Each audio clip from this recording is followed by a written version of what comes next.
Queridos irmãos, estamos na semana de preparação para Pentecostes. Por isso, antes da Santa Missa, expusemos o Santíssimo Sacramento e, rezando o terço, suplicamos, por fim, o Espírito Santo que venha sobre nós e nos santifique, para que nós possamos viver estes dias atribulados com paz, como diz Nosso Senhor no Evangelho, com a paz da contemplação, com a paz da amizade com Deus, com a paz de quem é habitado pelo Espírito Santo. Ora, hoje nós celebramos a festa de um santo que foi um exemplo extraordinário justamente desta serenidade e desta firmeza no meio de tribulações. Foi o Papa São Gregório VII. Talvez tenha sido o maior Papa da Igreja Católica, se não um dos maiores. Ele viveu no século XI, chamado Século de Ferro. E eram dias terríveis, porque os poderes políticos queriam se impor sobre a Igreja. E, ao mesmo tempo, no clero predominava um espírito mundano. Havia grande interesse pelas coisas materiais e se praticava a chamada simonia, ou seja, compravam-se cargos eclesiásticos. E como o poder eclesiástico da época demandava uma autoridade pública muito forte, então os reis achavam-se no direito de nomear os bispos. Foi a chamada polêmica das investiduras, porque na igreja sempre houve uma distinção entre o poder de ordem, que vem pela graça do sacramento, e o ofício, o título ou a nomeação, que vem por força de uma prerrogativa canônica. Então, os reis, os imperadores, a nobreza, disputavam pelos títulos eclesiásticos. E às vezes nomeavam até crianças ou outras pessoas para ocupar. Poderiam ou não receber o poder de ordem dado pela igreja. Mas este estava como que submetido, era entendido como secundário. E foi aí que este monge beneditino, chamado Hildebrando, vindo de uma família pobre,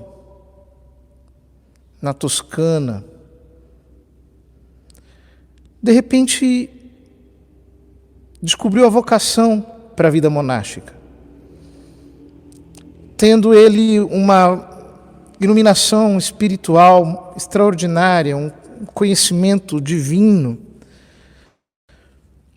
Foi eleito, depois de alguns anos, abade de Cluny, que era o maior mosteiro beneditino e como que um centro de irradiação espiritual para toda a cristandade da época. O mosteiro de Cluny não era apenas uma abadia, um mosteiro beneditino como os demais. Eles, de fato, eram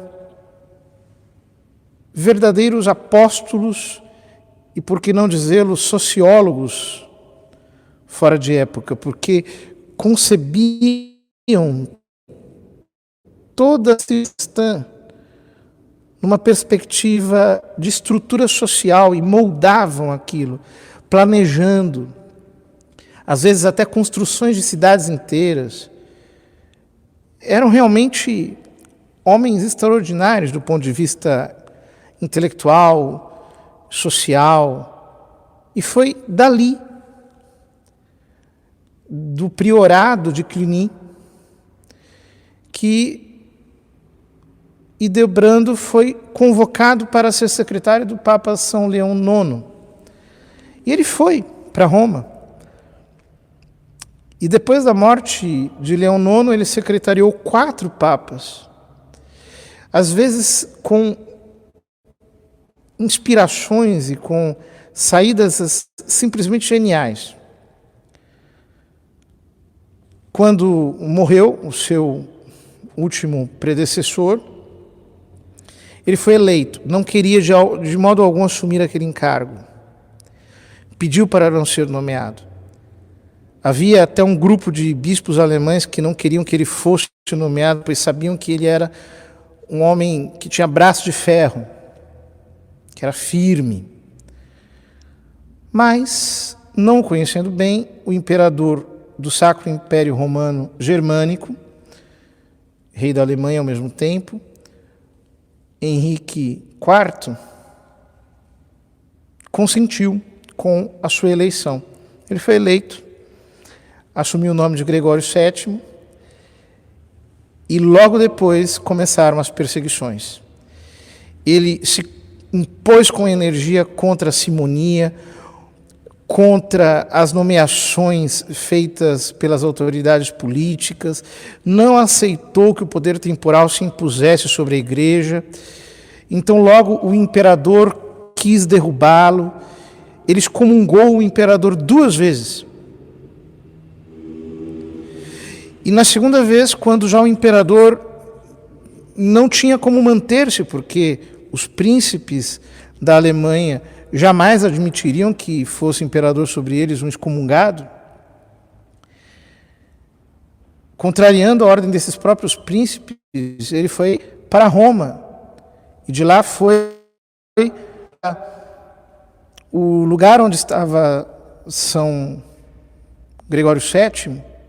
Durante o inverno, ficou dias e dias com roupa de penitente, descalço sobre a neve, pedindo perdão, até que o Papa o absolveu, deu-lhe a comunhão, mas como ele era de má índole, depois ele se levantou contra Gregório VII e, recobrando uma certa força, conseguiu que alguns bispos elegessem um antipapa, um papa falso, e com isso ele cercou Roma e durante 2 anos São Gregório VII resistiu até que foi capturado, escapou do cárcere e foi para Sardenha.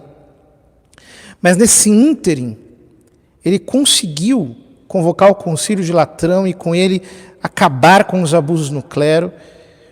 Havia muita indisciplina em relação ao celibato, muito mundanismo, muitas coisas estranhas acontecendo na época.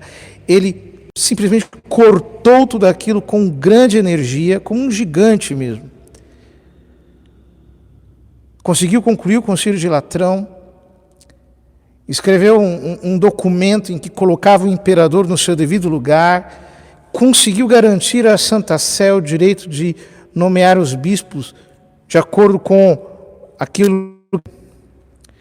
As suas últimas palavras foram: amei a justiça e odiei a iniquidade, e por isso morro no exílio. Essa firmeza, essa determinação, essa coragem, essa energia que o Espírito Santo precisa nos dar nos nossos dias. Não podemos permanecer como que reféns de uma época, de uma ditadura cultural, de um império que Ben-Jessé chamava de ditadura do relativismo, mas que não tem nada de relativismo, é absolutista mesmo. Impõe contra doutrinas, quer prevalecer como oposto e inimigo do cristianismo. Nós não conseguiremos resistir a tudo isso com a covardia de quem simplesmente quer se